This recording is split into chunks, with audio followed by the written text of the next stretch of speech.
evening and a warm welcome to State of Business on Art Television. I'm Hushain Ali and let's have a look at the headlines first. Sri Lanka categorically rejects the recommendations made by the UN High Commissioner for Human Rights. Central Bank buys around $10 million a day from banks from the middle of February, government asserts. News in detail. Government of Sri Lanka rejected the recommendations made by the UN High Commissioner for Human Rights Michelle Bachelet in her report on Sri Lanka to the UN Human Rights Council in Geneva yesterday. Foreign Minister Dinesh Gunawardena told the Council that Sri Lanka categorically rejects the recommendations made by Bachelet in her report.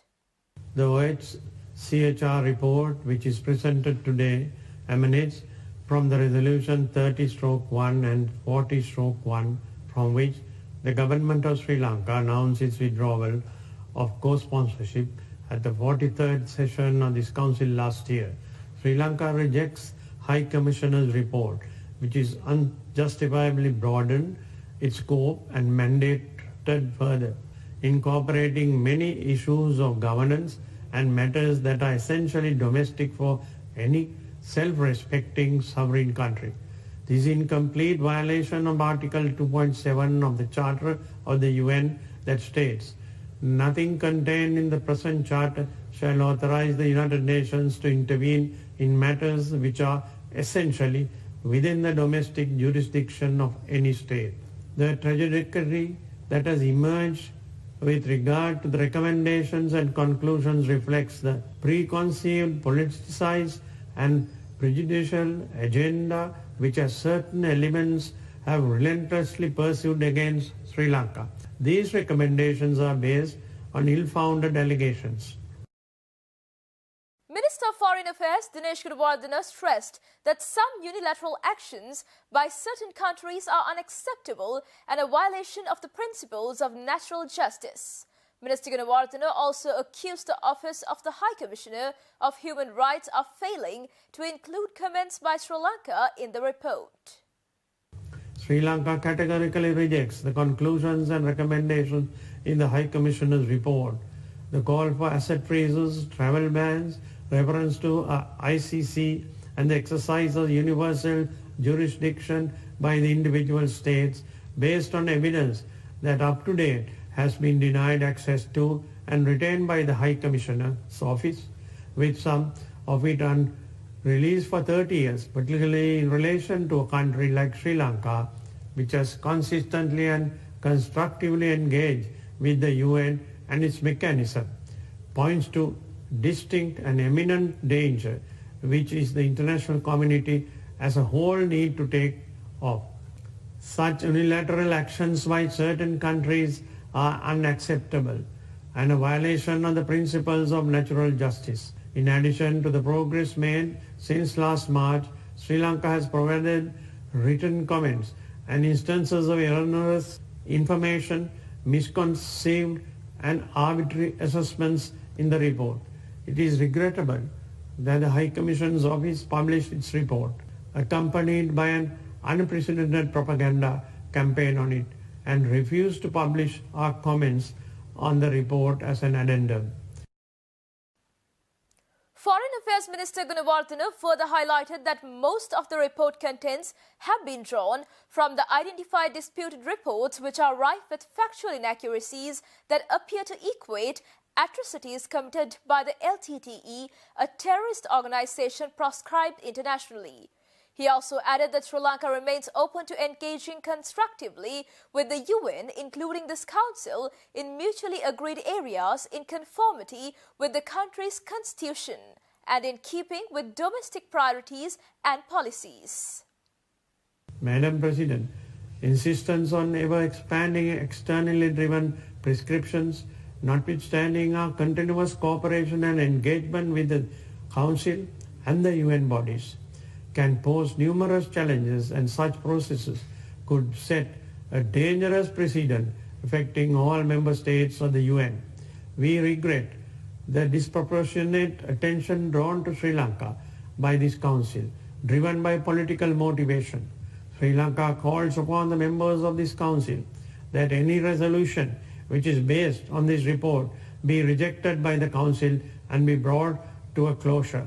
In conclusion, we remain open to engaging constructively with the UN, including this council, and the international community in mutually agreed areas in conformity with the Constitution and in keeping with the domestic priorities and policies. Stay tuned for more news right after this commercial break.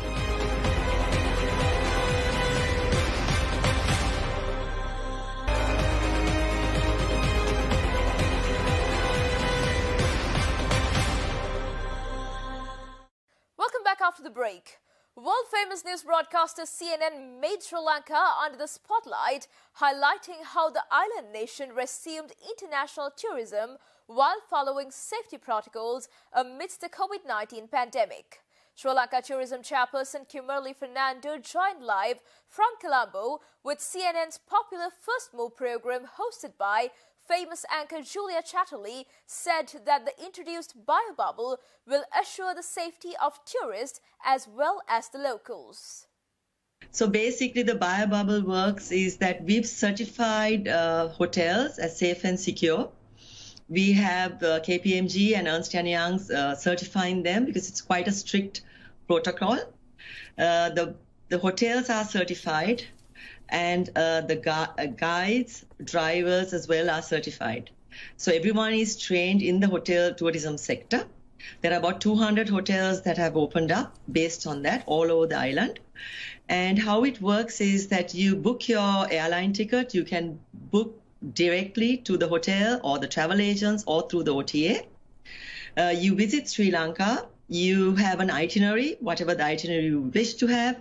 You can visit about up to 20 sites in Sri Lanka all over the island. So it's not a strict quarantine at all. There is no minimum mandatory stay requirement. So you can stay as many days or as little days as you'd like. You can use all the facilities of the hotel. You can go to the beach because the beaches are demarcated for you. So you can use all the facilities of the hotel. So it's not a strict quarantine. Sri Lanka Tourism Chairperson Kimberly Fernando also explained the benefits of undertaking with the mandatory $12 cost health insurance, which offers the benefits worth of $50,000 for one full month. CNN anchor Chatterley also applauded the innovative measures taken by Sri Lanka to resume and revive tourism, which is important to the country's socio-economic growth. What about things like health insurance? Do you demand that people have health insurance? Because if someone does come and they're sick and they need help or they need support in your country, then they have to pay for it. Are you demanding that they buy that in Sri Lanka, or they come with that? Yes, actually what we are making mandatory is that you buy an insurance with us for $12. That would give you 50,000 insurance cover for 1 month. We've been commended for that because actually the $12 you pay covers everything in the case that you are COVID positive. As you correctly said, if you are COVID positive and non-symptomatic, you would remain in your hotel. However, you will not be able to use the facilities of the hotel, right? But if you are COVID positive, from the moment the insurance will kick in, from the ambulance to the hospital to even if they are intensive care or all the tests, laundry, everything will be covered. So the guests should not worry. When you pay the $12, everything is taken care of, even in the very unfortunate event, if there is even a death, all that is taken care of. So we have made that mandatory, and I think it's useful to our international tourists because they don't have to then worry about anything. Central Bank of Sri Lanka reveals that it is buying around $10 million a day from banks from the middle of February as an alternative approach to address the debt issue.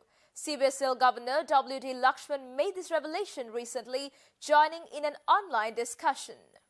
Governor Professor Lakshman told a webinar organized by a Colombo-based policy think tank dubbed as VMansa that since around the middle of February, the CBSL has been purchasing about $10 million roughly per day on average. He also told the online participants that the measures was an alternative approach to address the debt issue. Sri Lanka's forex reserves dropped to $4.8 billion in February 2021, the lowest since October 2009, down from $5.6 billion in December. The central bank then ordered banks to sell to it 10% of remittance receipts and 12.5% of export receipts, or half of a 25 mandatory conversion share. Sri Lanka got over $7 billion in remittances in 2020 and over $10 billion in exports. Any dollars sold to the central bank would create new liquidity. Meanwhile, recent treasury auctions failed 8 prices ceilings and the central bank is buying up securities, adding to excess liquidity in money markets. Governor Lakshman also said that there was a criticism of policy, saying it was modern monetary theory, but the ideas dated back longer in economic history.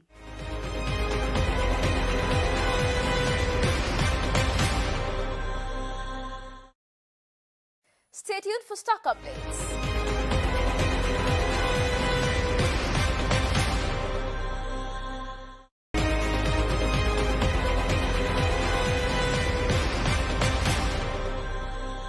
Welcome back after the break. Trading at Colombo Stock Exchange ended on a positive note today. The all share price index gained 104.48 points to close at 7,476.34, and the S&P SL20 gained by 67.78 points to close at 2,966.78. The turnover was 3 billion rupees and over almost 1 billion shares were traded. Up next are forex rates.